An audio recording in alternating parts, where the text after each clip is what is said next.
It's a function of how good are the decisions we make. But in the denominator will be the resources that we spend to implement our decisions. And that's when the truth comes out and people say, I think it's a great decision. I'm very happy with it. Right? What's the purpose of the organization? And where I think the I sometimes steps in.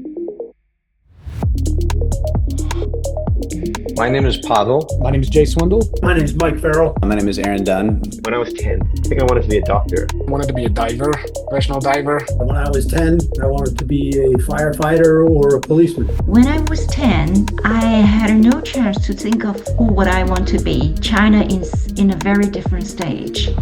If you look at them differently, they will be opportunities. Whenever a discussion gets interesting, some evil forces interfere and try to shut it down, but we will not be deterred. We will persevere. The context of your situation should match or be very similar to the one that was implied where that structure was put in place. All the individual components need to be there. The reality is sometimes they're not there, sometimes they're different, sometimes they're different and changing. When a company is confident, when things are going smoothly, a company can exhibit some problems or behaviors of later stages in the life cycle.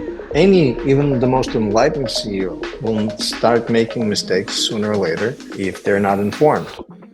And what typically happens is that we focus on the personal conflicts because that's what we can see, touch, feel. So they dealt with it by creating an open environment where you're allowed to give your opinion, but it was all done in name alone. At the end of the day, they had in their pocket, they had their own solutions. So, okay, great, but here's what we want you to do.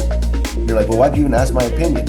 And then very quickly people get burnt out. What is the purpose of the organization? Utilize your resources in a smart way, then you end up having profits. You invest in R&D, you study technology, you change, you take risks, assuring today that tomorrow clients will come back. So you see, those styles, they behave completely different in this process. And yet, you need all of them because you miss one, you know what the consequences will be. In order for a company to be sustainable and not fall apart on those waves of change, we need to integrate the company to make it organic, to make it interdependent so it adapts to the changing environment rather than just break up.